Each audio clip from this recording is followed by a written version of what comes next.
Salam jumpa, salam sehat untuk kita semua. Anak-anak yang terkasih, pada kesempatan kali ini kita akan bersama-sama mendalami materi pendidikan agama Katolik dan budi pekerti dengan tema kebangkitan Yesus.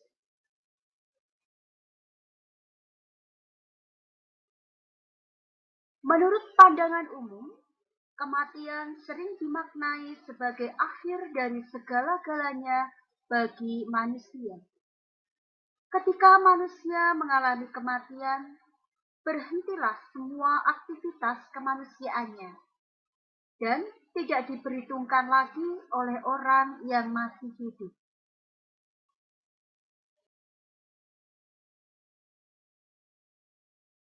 Orang Yahudi memandang kematian sebagai kegelapan. Orang yang mati akan masuk ke dalam dunia yang paling gelap, paling sepi, masuk ke dalam bagian bumi yang paling dalam.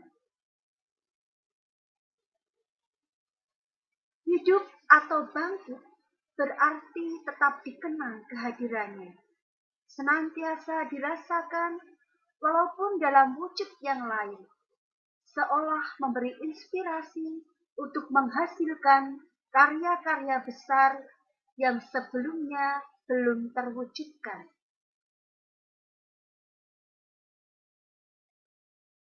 Bagaimana wafat dan kebangkitan Yesus dapat kita pahami dan hayati? Wafat Yesus boleh dibilang sebagai suatu kegagalan ataupun kesia-siaan bagi sebagian orang. Namun kebangkitannya mengubah semua pemahaman tersebut. Kebangkitan Yesus menunjukkan kebenaran akan semua pewartaan yang telah Ia sampaikan, baik melalui kata-kata maupun perbuatan nyata. Kebangkitan Yesus dapat kita hayati dengan baik dan benar jika kita memahami bukti-bukti kebangkitan Yesus, serta juga memahami karya para muridnya setelah kebangkitan Yesus.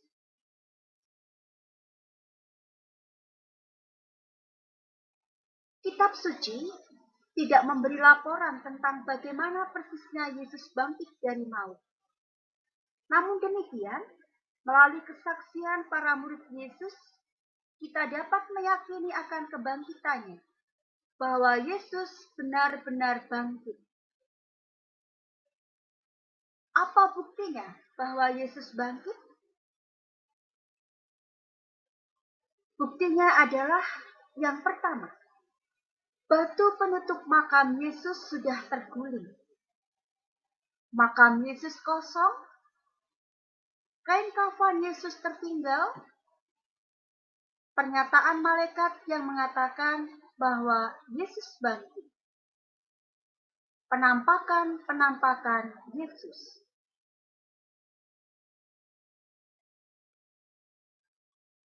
Berita penampakan Yesus dapat dibaca dalam kitab suci. Yesus menampakkan diri kepada Maria Magdalena. Dari Injil Yohanes bab 20 ayat 11 sampai 18. Yesus menampakkan diri kepada para murid-muridnya. Dari Injil Yohanes bab 20 ayat 19 sampai 27. Yesus menampakkan diri kepada Thomas. Dari Injil Yohanes bab 20 ayat 24 sampai 29. Yesus menampakkan kepada murid-muridnya di pantai Danau Tiberias. Injil Yohanes bab 21 ayat 1 sampai 14. Yesus menampakkan diri kepada dua murid dalam perjalanan menuju Emmaus. Dari Injil Lukas bab 24 ayat 13 sampai 15.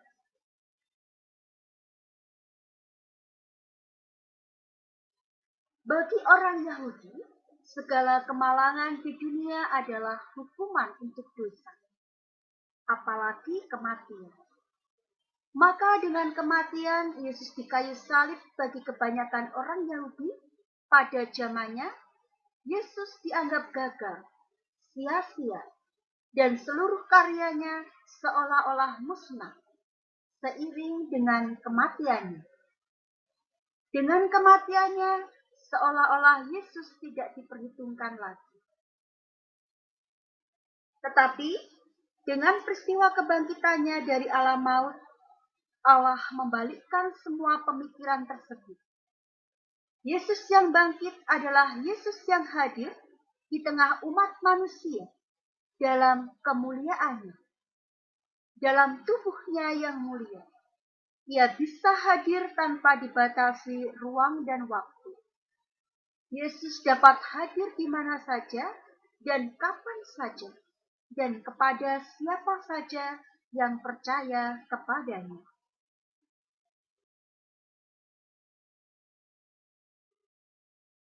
Makna kebangkitan Yesus. Kehadiran Yesus mampu mempengaruhi hati manusia, menjadi semangat dan inspirasi hidup bagi banyak orang. Melalui kebangkitannya, orang tidak hanya mengenang karya dan ajarannya, tetapi menjadikan dia sebagai kekuatan hidup sehari-hari. Kebangkitannya tidak hanya membuat orang sanggup meneruskan karyanya, tetapi secara kreatif melakukannya.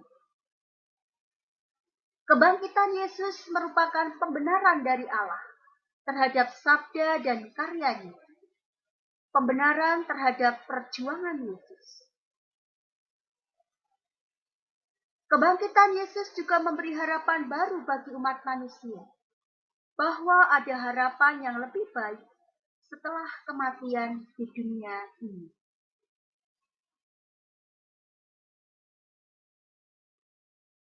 Sebagai murid Kristus, dalam hidup sehari-hari, hendaknya kita mampu mewujudkan semangat kebangkitan Yesus. Misalnya, dengan cara menghadirkan Kristus melalui kata-kata dan perbuatan kepada sesama. Tentu, kata-kata dan perbuatan yang baik dan benar. Menghayati dan mewujudkan kebangkitan Kristus tidak harus melalui karya-karya yang besar, tetapi bisa melalui hal-hal yang sederhana dan kecil-kecil. Mau bangkit dari kegagalan atau keterpurukan. Menasihati teman, memberi dukungan teman, hidup dengan semangat juang atau punya daya juang yang tinggi.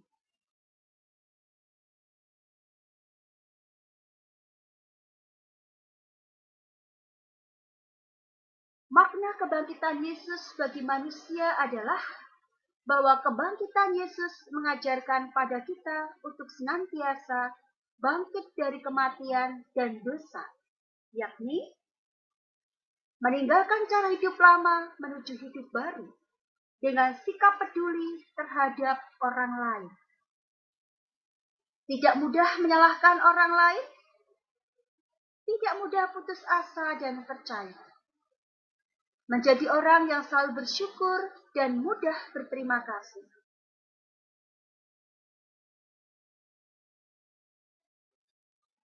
Hari ini kita telah belajar memahami makna kebangkitan Yesus Kristus. Nah, anak-anak, dengan memahami makna kebangkitan Kristus, kita akan menyadari bahwa kebangkitan dapat juga kita maknai dalam arti yang lebih luas, seperti bangkit dari kemalasan, bangkit dari kelesuan, dan bangkit dari hidup yang tidak baik. Kebangkitan Tuhan Yesus telah mampu membangkitkan semangat para muridnya dan menghidupkan kembali harapan para murid untuk hidup dalam kemuliaan. Maukah kita bangkit dari kemalasan? Maukah kita bangkit dari kelesuan? Maukah kita bangkit dari sikap egois sehingga kita lebih peduli pada orang lain? Anak yang terkasih, Mari kita bersama-sama bangkit kembali. Bangkit atas segala kelemahan-kelemahan kita. Dan mohon berkat Tuhan supaya kita juga dimampukan untuk semakin hari semakin mampu bisa bangkit bersama Kristus. Mengatasi segala macam kesulitan atau kelemahan-kelemahan yang kita alami. Demi namanya, pasti kita juga akan dimampukan. Semoga kita senantiasa diberkati oleh Allah Bapa yang penuh kasih. Berkat Tuhan menyertai kita.